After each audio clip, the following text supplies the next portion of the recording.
You know what's strange? Some of the most intelligent, most sensitive, most deeply human people you'll ever encounter are also the most exhausted. Not from doing too much, but from thinking too much. They replay conversations that ended hours ago. They build scenarios that may never happen.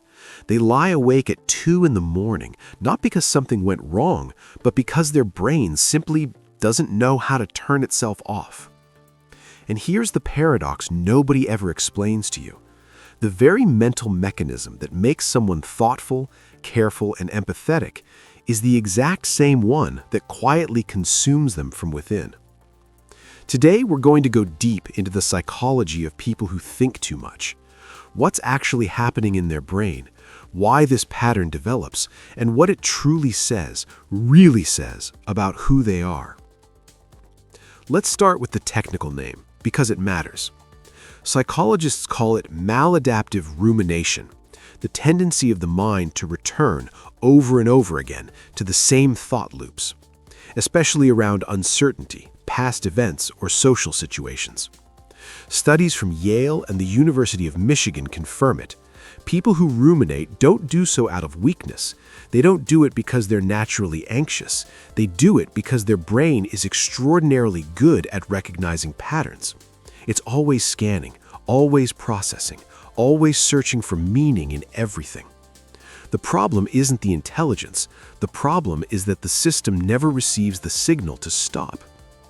Neurologically, this comes down to a region of the brain you've probably heard of, the prefrontal cortex. It's the area responsible for planning, analysis, and self-reflection. In people who overthink, this region stays highly active even during rest.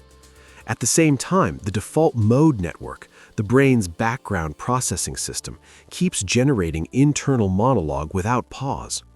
The result, a mind that is essentially always online, always auditing, always rehearsing responses to conversations that haven't happened yet.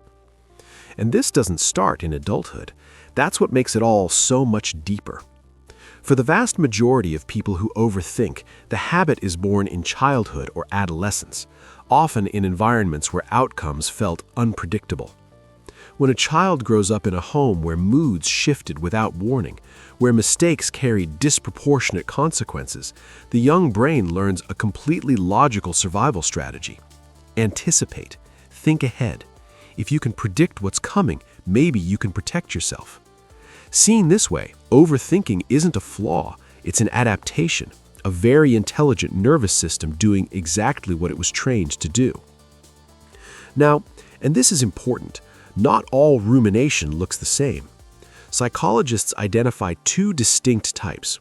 The first is reflective rumination, where the person turns inward to understand themselves, process emotions, and make sense of the world. This type, when balanced, can be a genuine strength. It's linked to higher emotional intelligence and deeper self-awareness. The second is brooding rumination, a more passive and distressing pattern of getting stuck in problems without moving toward any resolution. This is where overthinking begins to take a real toll on sleep quality, on decision paralysis, on social anxiety that feeds on analyzing every interaction down to the last detail. The hardest part is that most people who overthink oscillate between both. A moment of reflection can slide, almost without you noticing, into a spiral. And because the thinking feels productive, because the brain is actively engaged, it's genuinely difficult to notice when you've crossed the line from processing to simply going in circles.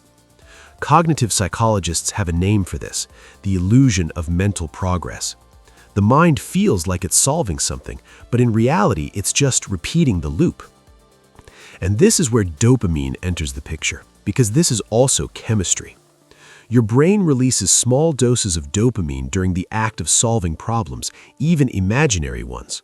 So when someone who overthinks mentally walks through a scenario, analyzes every angle, constructs internal arguments, the brain is being partially rewarded just for the activity itself, not for finding an answer, just for thinking.